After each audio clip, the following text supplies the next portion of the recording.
Hello. I have Wiley with me. There's Wiley. So, I have not been skipping my counseling sessions. I've just been doing them over the phone. And the past few have just been to deal with the situation with my mom's health crisis. Because, for those that don't know, on September 13th, in the middle of the night, from September 12th into the 13th, she had to go to the hospital with extreme stomach pain, and it turned out to be her gallbladder, so she had that out. But it was a very sudden crisis situation, and suddenly I was thrust into the position of I had to run the house. And that was just terrifying. It was probably one of the worst things I've ever been through, aside from the school bullying I went through 20 years ago.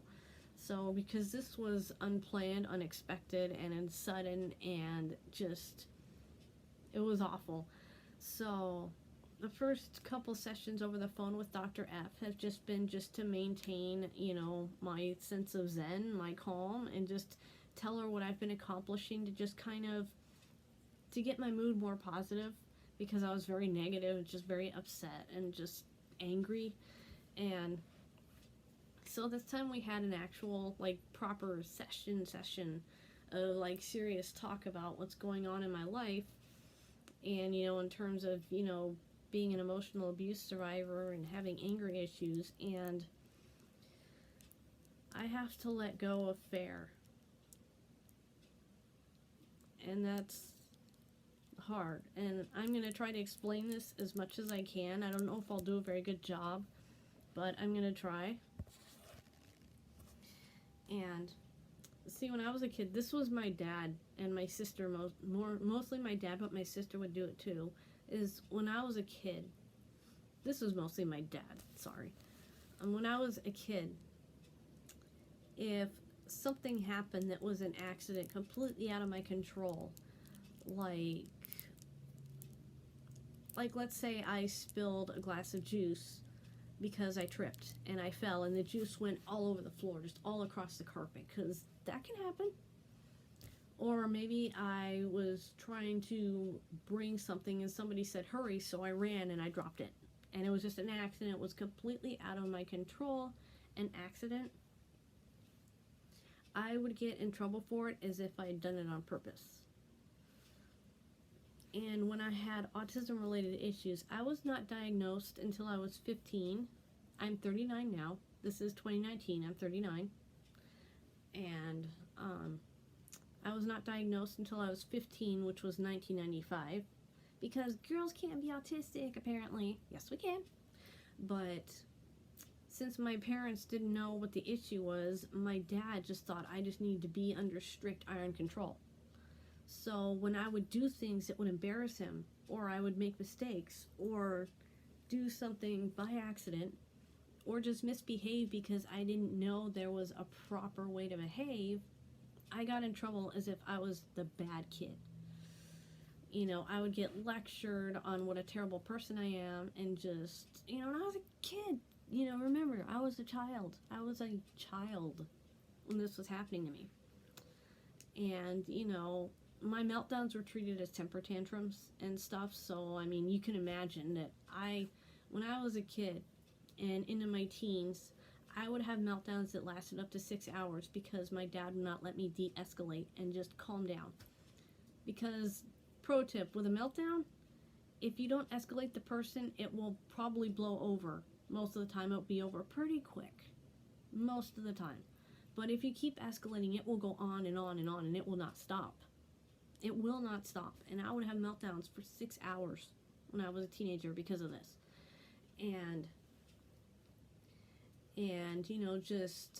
I was never allowed to be autistic and struggle and get the help that I needed, to, deal with it. Somebody wouldn't help me, my dad wouldn't help me deal with a social situation that I didn't understand. And this was after my diagnosis now.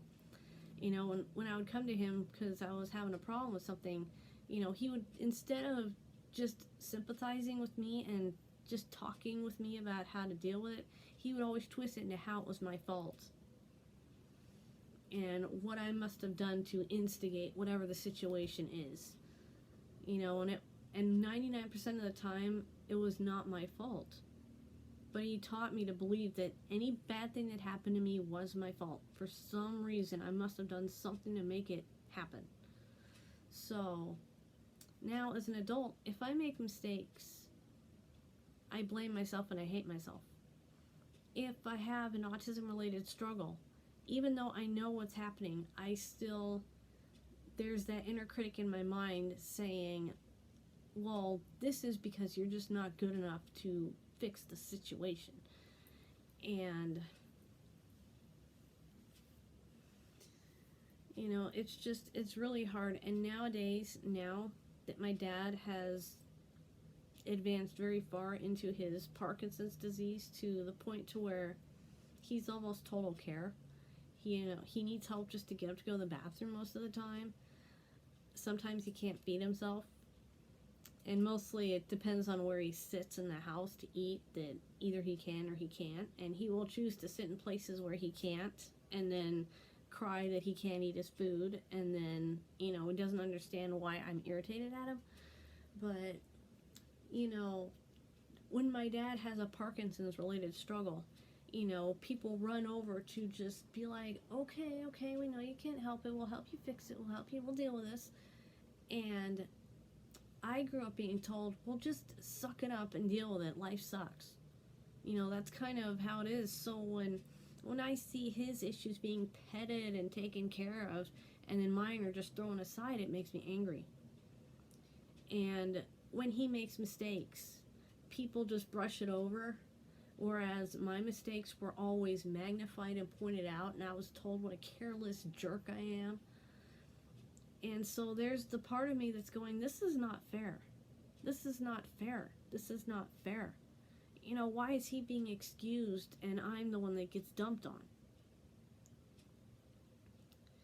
And, and I told all this to Dr. F on the phone, and she said, Cindy, you have to accept that fair is not going to happen. And that kind of took me aback, but she's right.